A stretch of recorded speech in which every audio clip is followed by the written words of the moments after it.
Blondes or brunettes? Who is better? Who has more fun?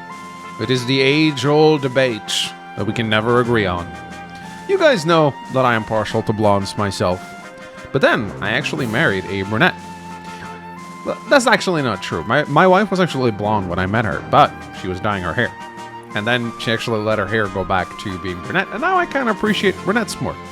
So, you know, a little bit of character development for me. Now, you guys may be asking, Mangs, why the hell are you talking about blondes and brunettes in an Advanced Wars video? Well, you see, my dear viewer, that is the theme of today's replay, because the replay submitter, Sophia, I think it's a girl, I'm not sure.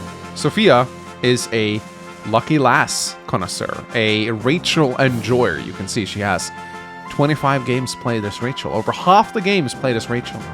And Rachel is, as we all know, blonde. And Sophia is up against a very funny account here called Brunettes Only, with the title, Not Good, Not Smurfing, just like brunettes. Now, the Lash is the most Pixio Eagle, you know, not staying super consistent here, but to be fair, this account never claimed that they only play brunettes. Well, actually, they do, but, you know, you gotta have some leeway. Like, if you're just gonna pick brown-haired colored COs, you're pretty much stuck with Sonia, Andy, Olaf. Is Sami a brunette? I guess she is. I'm colorblind, so it's kind of hard for me to tell. Kambai? Drake, maybe? Who else? We don't know what hair color Sensei had back in the day. Jess? No, Jess is a redhead. Jake is blonde. Yeah, you're kind of limiting yourself. Javier, sure. Sturm, no one knows. Von Bolt, who cares? So, yeah, we got a Rachel enjoyer versus a brunette enjoyer. So, hence, I decided to title the video Blondes versus Brunettes. Now, this is an interesting matchup because we don't see this a lot. This is actually a heavy handicap on Sophia's part, aka Sophia is playing uphill, because of course we have Sasha versus Rachel, tier 1 CO versus a tier 3 CO. Although I will say Sasha's a weird one because I feel like out of all the COs in tier 1, she is the one that maybe have a harder time fighting against lower tier COs. Like, if you play Von Bolt versus Rachel, it's not even going to be a fight, right? If you play Hawk versus Rachel, that's also going to be very, very difficult for Rachel to do anything about. But Sasha's one of those COs I feel she's definitely not the weakest tier 1 by any means. She is terrifying. But she is the CO in tier 1 that I would probably prefer to go up against if I was playing a handicap match. So it's difficult to say because Sasha, again, she doesn't have a super strong day-to-day. She just gets a little bit extra cash, but she has the ability to block your power. But then again, Rachel's in this nice spot where her power meter is very short. So in long engagements, there's a likelihood that she'll be able to fire off a power or two. Now, of course, the problem with playing against Sasha is you don't get to activate your power when you want to. You'll get it eventually, but you don't get it when you want to. You pretty much have to pop it whenever you can, which means that you're not able to plan around it as much. Also, a very high likelihood that we'll see Lucky Lass in this encounter, because if you have your normal power and you know you're going to lose it next turn, you might as well pop it and prevent Sasha from getting that market crash value, right? I also think that in terms of day-to-day powers, I actually like Rachel a lot more. The more I play Rachel, the more I appreciate her repairs. I think they are a very underutilized or undervalued aspect of her toolkit. Being able to repair units faster, having them come back into action quicker. Sure, it drains your funds more, but it also just gives you more tempo. Her units bounce back quicker than you might expect. So, yeah, I thought it was a cute little gimmick for this particular matchup, so that's why I decided to go with it. The map that they're playing on is one that I've casted many games on. Lucifer, good old Lucifer. This is one of those Global League maps that have just been around forever. I believe it was made by Voice of Akasha. Let me actually just double check that. No, Bamboozle, actually. I have no idea who that is. Looks like he hasn't been online since 2023. Okay, I thought it was a Voice of Akasha map because I casted a Voice of Akasha game here once, but I guess I was wrong. But yeah, Lucifer. One of those good old standard maps. You have 3 bases. You have a strong side here for blue, strong side here for red. HQs are not exposed, hidden behind mountains, but you do want to be cautious if you play against Sami. You can see an HQ cap. You got these ports in the middle, which can sometimes hilariously be used to build battleships, although you very rarely see it. I think I've seen one game with battleships on Lucifer, but it is a possibility sometimes. Lucifer is known for having lots of mountains, so it's a good lash map, actually. And the mountains are in difficult situations where it's your army tends to kind of get split into 2 on each side. Like you have usually the blue player will kind of like push here, and you kind of have to defend. Artillery very strong on this map, by the way, because there's so many mountains to put them behind. But you also have battlecopters that come out of these airports right here. So battlecopters are fantastic because lots of forest and mountains means anti-air have difficulties catching up to them. So there's lots of safe spots for the battlecopters to hide out in. Don't know why there's 2 missile silos here, doesn't really matter. But the capture phase is actually very complicated on Lucifer. You really need to know which properties to go for early to squeeze out as much of an economic advantage as you can. I'm not going to pretend I know the capture game by heart, but I do know that it's a lot more complicated than people give it credit for. I remember, I think, if I'm not completely mistaken, I think when Voice of Akasha played this map, he actually did not go for the base immediately, but rather captured a property near his first base to gain like an early tank advantage or something like that. I may be misremembering it, but again, the capture phase of Lucifer is a lot more complicated than you might think. It's not as intuitive what property to go for first, because they're just kind of spread out all over the place. You really got to pace yourself. Also a comm tower, 1 comm tower per player, not likely to change hands. And as I said, lots of good positions for artillery. Yeah, ladies and gentlemen, let us get started. I'm excited to cast this. Sorry about that. Let's get started. Brunettes only, and Sophia facing off right here. Sasha versus Rachel. Not a matchup I think I've ever casted. Oh, I should also probably say that the reason why I chose this particular matchup is because Sasha is actually one of the least featured COs on my channel, I learned quite recently. So I figured, you know, why not show Sasha some love? I think I almost never cast games with her in it. She is I think she is one of the least picked tier 1 COs. So there aren't just that many games with Sasha in them. I think people just generally speaking, they tend to go for Von Bolts because it's just a better save pick. And Sasha is a lot more situational. I also love this custom Sasha CO portrait right here. Kind of funny that they added that. But yeah, both players just going for the properties right now. Both players, looks like Brunettes only is going for the airport a tad quicker than Sophia. Tank opener from Brunette. So this is a thing that Sasha does that no other CO can really replicate. Sasha will on average get like 1 or 2 more tanks than you, and she can get her tank earlier. So when fighting against Sasha, just know that you are going to be up against more tanks than any other CO. She will just have an extra tank, basically, in the mid-game. And that is tricky to plan around, because an extra tank is very difficult to deal with, especially when you're a CO that has no power that kind of balances that out, like extra firepower or defense on your troops. So you can see Brunettes has 2 tanks out already. Sophia's going to have her tank out. It's going to come a little bit later. Going for the harbor a lot earlier than Brunettes did. And now, yeah, both players just kind of going double tank. Pretty standard opener, no early artillery, nothing like that. Tank rolls out here for Brunettes. Gonna camp down in that city. I do find that games on this map tend to devolve into stalls more often than not. This is not the stalliest map on the Global League, but it does have a tendency to kind of stall up on the sides here because no player wants to be in the middle. And these mountain ranges are so good for artillery. So, but we'll see what this game devolves into. So, first blood happening right here over on 2008. Sophia interrupting the blue infantry here, interrupting another cap as well. So not going to let those properties just be easily captured. I often find on this map that if your infantry on the side gets interrupted, these properties can actually stay gray the whole game. Because this map, if it goes aggressive, it tends to go aggressive very quickly and with tons of engagements on the sides. So Sophia does lose an infantry here though. Sacking an infantry for taking out or for Sacking one of your infantry to prevent the enemy from getting a single city. You can debate whether it's worth it or not. I don't know if it's worth it. We'll see. I think Brunettes is going to be able to get this anyway, so I don't think it's really going to matter all that much. But we'll see what happens. So Battlecopter coming out for Sophia right here now. And Sophia is also amassing 3 tanks on the left-hand side right now. So looks like Sophia is dictating that this is where the battle's going to be fought. Now, this is Sophia's strong side. This is Sophia's weak side. So Sophia is not fighting on her weak side. Although you could argue that the presence of this airport balances that out in terms of unit count. So we'll see what happens.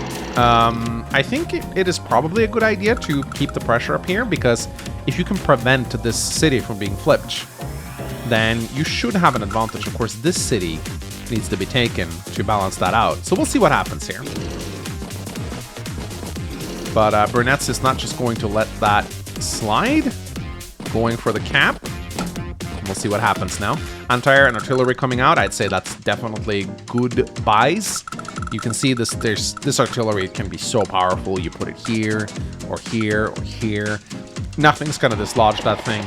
Rachel doesn't really have the firepower to break walls easily, even with 1 com tower, so... Unless, of course, she pops a very lucky lass. But that is a big gamble that many people might not be willing to do. Now, I didn't say this at the start of the game, but I believe this is a Global League game. Let us have a look, shall we? Info. Yeah, this is a Global League match. So no live. They have plenty of time to make their moves. And what's going on here? Okay, taking a cheeky engagement here with the tank. Now, if you build anti-air, you need to be wary. These forest hulls is going to slow that anti-air down a lot. And neither of these CEOs have any big move bonuses, so it's going to be very easy to calculate where that anti-air can and cannot go. Sophia has a ton of infantry on her strong side. So it's going to be interesting to see what happens. Let's see how Brunettes deal with this. Goes for the interrupt. Comes in with another one. Yeah, not going to let that city be flipped. Generally speaking, it is not a good idea to attack both sides at once. You want to attack on one side and defend on another. If you attack on both sides, you tend to overextend. But we see here that Brunettes is actually pulling back on his strong side. So this might be good after all. Yeah, you're not breaking through here. This is not happening. So this is a very solid defense, and I think, okay, I like, Sophia finds a little loophole here. 1, 2, yeah, as long as you keep this tank here, this battlecopter should be protected. So it's essentially a free shot. But, oh, okay. Sophia's getting kind of cheeky here. Oh, I don't know about this. Ooh, you're gonna get, Okay. Suddenly moving the units back now. There's a lot of infantry brawls going on both corners of the world here. I do think Sophia might get shellacked here. We'll see what happens. Actually, maybe not. Yes, she has 4 tanks and a battlecopter, so it might be okay. In comes the battlecopter. Another interrupt. Yeah, there was no point in going for that city on 1309. That was never going to flip. So in comes the tanks, and yeah, as long as that artillery is there, yeah, you're not going to kill that. That's the problem right there. Even with a com tower, there's a 33% chance to KO this tank, so not really a good trade in your favor. So you were never going to get that. But at least you can follow it up by placing the artillery here. I do believe, no, is there a way to break through this? I don't think so. No, not without sacking the battlecopter. So solid placement right here from Sophia. Let's see what happens. Or sorry, from Brunettes. Ooh, going for a cheeky little cap, and this won't be interrupted. There's nothing in range to interrupt this. So this is essentially a free property right here. Very solid pickup from Sophia right here. An anti-air comes out to guard against the battlecopter. You definitely want to stay in the mountains here. You don't want to move too far off and risk your infantry getting picked off. But solid artillery placement from Sophia right here. Takes down the infantry and goes for a bit of a tank counterattack into the range of the artillery right now. And ooh, imagine if Sophia had one more tank to follow this up with. Oh, lucky lass! Sophia's gonna try and take out the artillery with 40 luck though. This is like, stop! 3 HP of damage. Okay, okay, okay. Oh, goes for the anti-air. Good rolls, actually. Actually, good rolls. All right, all right. The rarely seen Lucky Lass is being used to score a little bit of value here. No point in not popping it since Sasha's sitting on her market crash anyway. You might as well just get the power out there, get the 10-10. Although, second the Batacopter. Oh, wow, not a kill? Damn. I was sure that was going to be a kill. 7 anti-air versus 9 Batacopter is not a kill? Wow. I thought it would be a kill for sure. Probably a low roll though. That being said, the value out of that Lucky Lass wasn't phenomenal, but it was better than nothing, I suppose. I mean, it would have all just gotten eaten away on Sasha's turn anyway. And it looks like Brunettes is actually not popping Market Crash. I kind of disagree with this. I think a Market Crash might have been good here, just for the 10-10 boost. You would have interrupted this for sure. I think we're probably going to see the cardinal sin of War Bonds coming up. Guys, I think that's what Brunettes is gonna do. I don't like War Bonds, but I think we're gonna see it. And yeah, no, there goes the artillery. Bye-bye. Sophia's playing this really well. Not overextending on the right side, but pushing on the left side. It's looking hard. I mean, Brunettes did deploy a medium tank, which I agree with, because there's no artillery in range yet. So the medium tank's gonna be a good way to shut this down. But the problem right now is that Brunettes is sitting on War Bonds and probably doesn't want to pop Market Crash. Although I think that Brunettes should just pop Market Crash here and keep Sophia's power bar down. Maybe not here, but I really would not pop War Bonds. I know it's tempting to click the superpower button because it's nice and shiny, but you really should not. War Bonds is an awful power. It's better to pop Market Crash like 3 times. So, but we'll see what happens here. I think we're going to see War Bonds. I am very sure that we're going to see War Bonds. And I think it's going to suck. So yeah, Sophia's playing this very nicely, taking her time, not overextending. Yeah, that's exactly what I said. Here comes the War Bonds. So I understand the desire to pop it, I really do. And if you look at Sophia, she has a huge income lead right now, which is a big deal on a map like this. 18 to 15k is huge because it means you can make a medium tank plus 2 infantry on each turn, which is very hard to keep up with for the opponent. But yeah, War Bonds. Let's see if it does anything. So let's take a look at Sophia's current cash. 16,500. Let's remember that number. And let's see how much value is generated by War Bonds at the end of this turn, okay? So, sorry. That was... I am absolutely stupid. I looked at her income. Sorry, 13,900. Actually, let's go even further back. There you go. 13,900 funds. So let's remember that number. 13,900. Let's see what War Bonds is worth. Okay. So some good engagements here, but doesn't quite have the firepower to blast through. Ooh, medium tank against infantry. Not really what you want. Creates a nice little wall. Attacks the infantry. Yeah, I mean, if you're gonna pop War Bonds, that's definitely not the way to do it, I think. But I just want to see again how much we got out of that. So, yes, a little over 7k. Yeah, 7k-ish.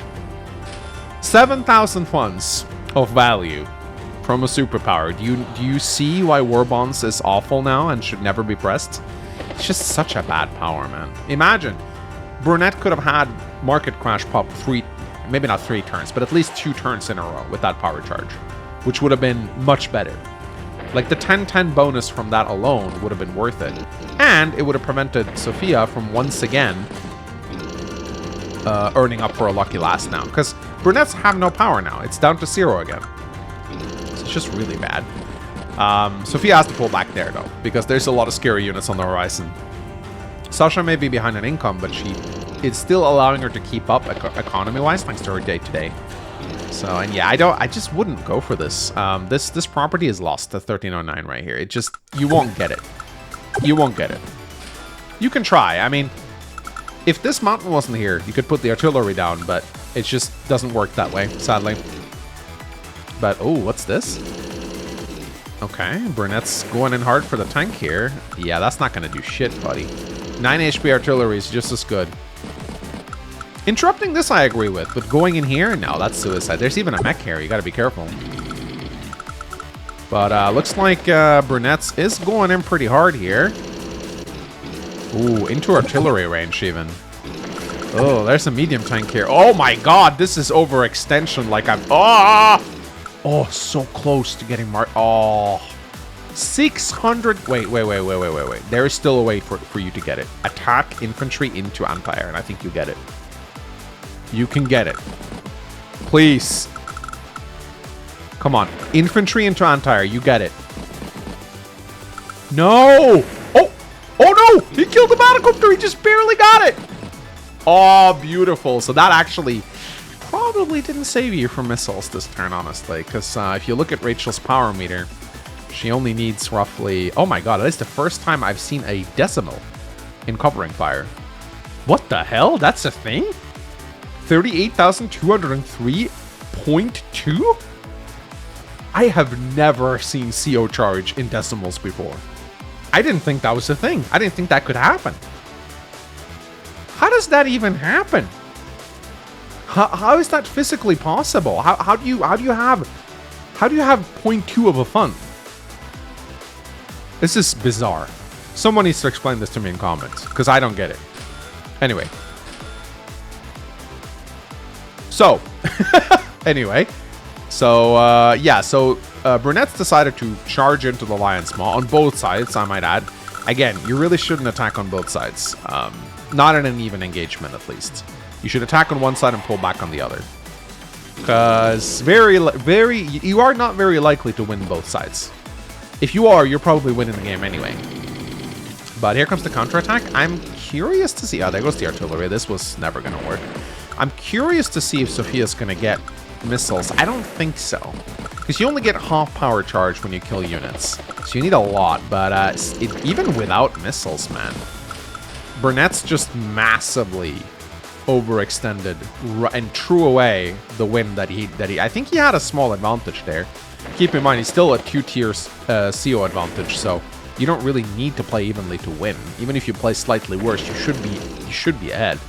Just like based on your power being better. But yeah, now these engagements, Brunettes just need to pull back. There is no sense in keeping up this fighting. Good. At least Brunettes is pulling back on this side. Probably should have done a retreat on both sides. And now, I'm afraid, we're going to see missiles. Yeah, because you can only keep the missiles at bay for so long. At some point, they will come down. And I think Sophia's going to pop. Yup. Oh, that's devastating. Oh, that is devastating. And look at Rachel just cleaning house. Yeah, I'm expecting her a sign here. I would not keep playing. And no, absolutely not. Wow. Wow. Why does this keep coming up? Is it because I press stats? I have no idea why this keeps coming up. And I don't know. It's not even right. Anyway, ladies and gentlemen, silly little game. Silly little game. Hope you guys enjoyed it. Not a pro match or anything like that, but I thought it was fun. So yeah, guys, let me know what you guys think. Brunettes or blondes? I guess you could also let me know what you think about the match, but primarily I want to know if you like brunettes or blondes more. Anyway, guys, my name is Mangs. Thank you so much for watching. I'll see you guys next time. Bye-bye.